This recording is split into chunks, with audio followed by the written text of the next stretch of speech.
Nah, untuk pengertian dari media pembelajaran adalah merupakan benda yang dijadikan sebagai sarana kegiatan belajar dan pembelajaran untuk menyampaikan materi dan informasi kepada peserta didik.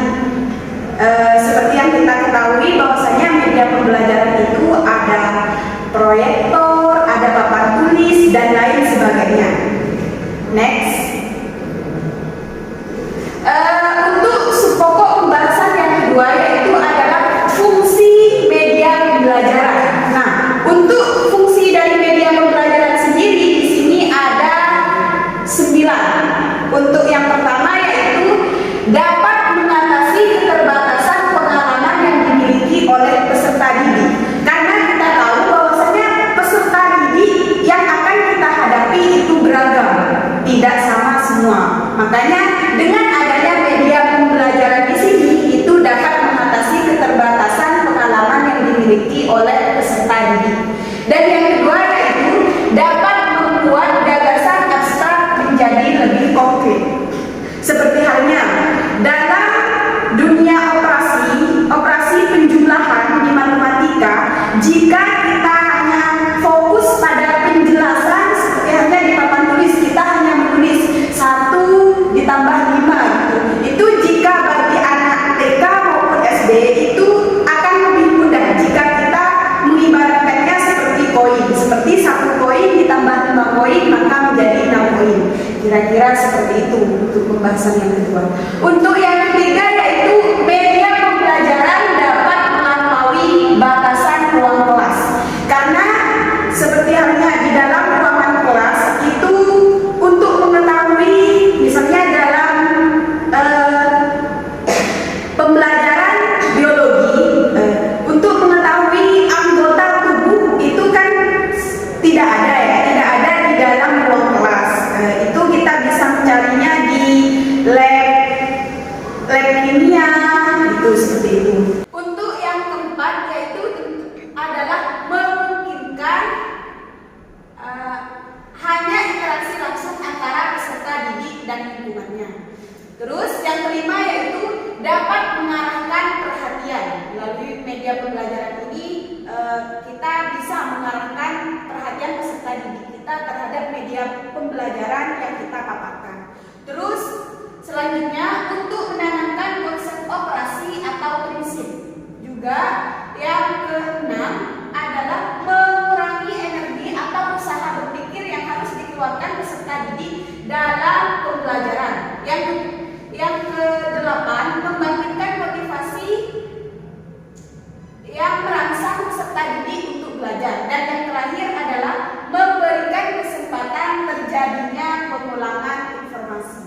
Nah, itu penjelasan dari saya. Untuk slide selanjutnya akan dijelaskan oleh rekan saya. Kepadanya saya persilahkan. Baik, di sini saya akan melanjutkan penjelasan presentasi selanjutnya yaitu mengenai manfaat media pembelajaran. Yang pertama, membuat pelajaran lebih menarik. Artinya, dalam proses pembelajaran tidak hanya menonton pada seperti membaca dan menulis. Karena itu bagi peserta didik akan merasakan jenuh dan sebagainya. 2. Memberikan pengalaman berinteraksi dengan objek yang sebenarnya, seperti menggunakan film atau video agar bisa mengidentifikasi dengan objek yang sebenarnya. Yang ketiga, menciptakan suasana belajar yang lebih interaktif. Interaktif di sini maksudnya adalah ada komunikasi antara dua arah, yaitu pendidik dan peserta didik, agar adanya hubungan timbal balik. Yang keempat, mengembangkan kemampuan visualisasi peserta didik. Dan yang kelima, memungkinkan pembelajaran dilakukan dengan baik di dalam maupun di luar sekolah dan kapan saja. Dengan manfaat media pembelajaran yang sudah ditentukan atau sudah dipilih oleh pendidik, itu lebih yang dilakukan lebih baik karena bisa dilakukan di mana saja dan kapan saja. Yang keenam, meningkatkan pemahaman dan gaya retensi peserta didik. Dan yang ketujuh, meningkatkan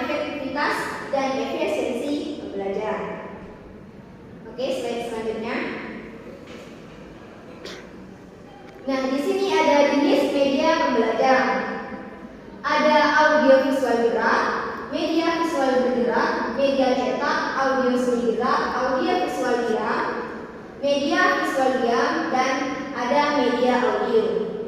Mengenai audio visual gerak seperti adanya penggambaran, namun seperti berbentuk film.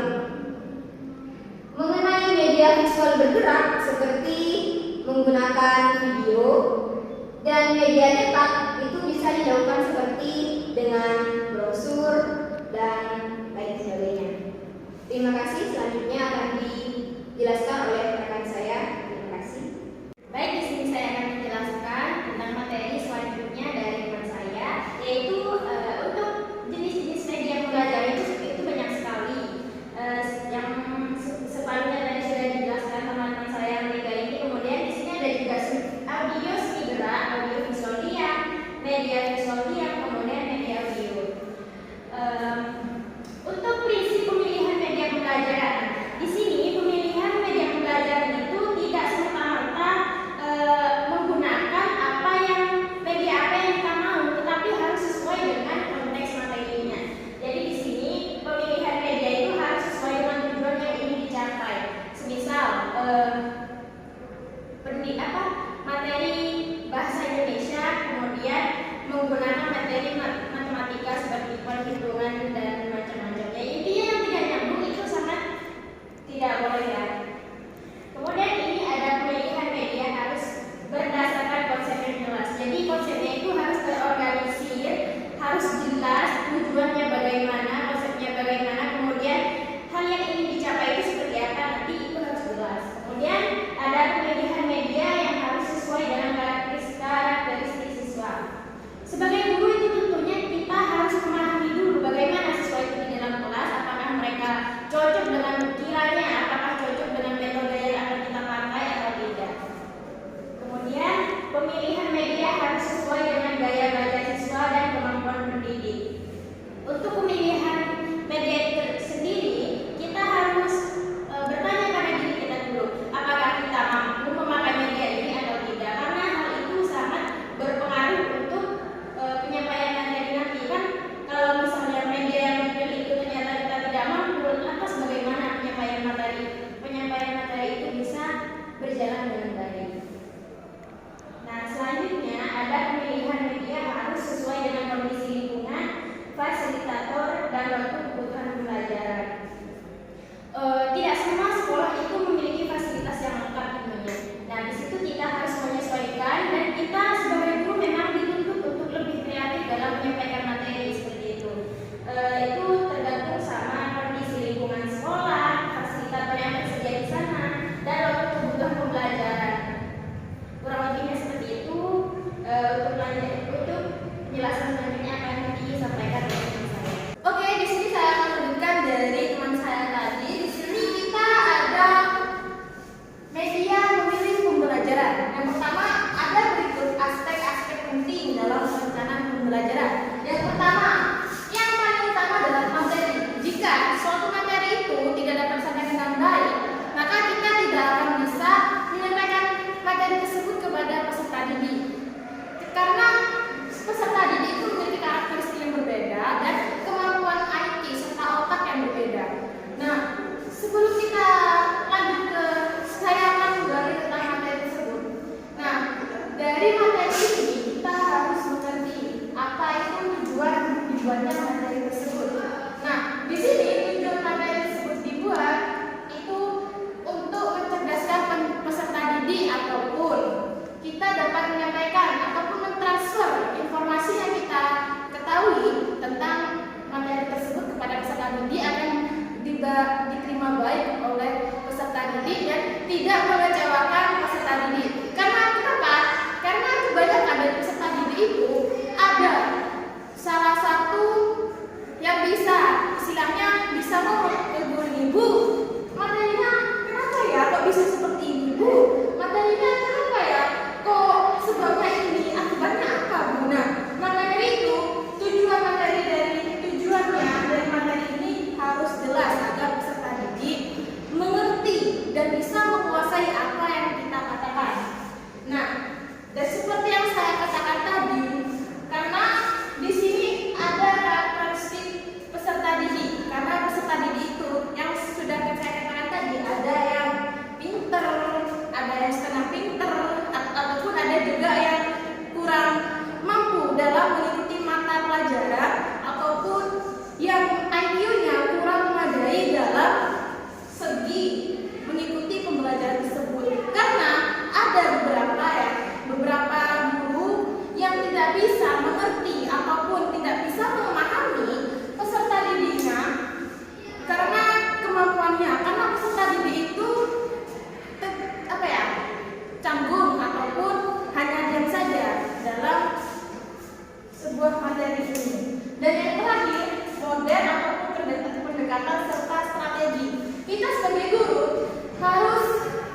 mendekatkan diri kepada peserta didik.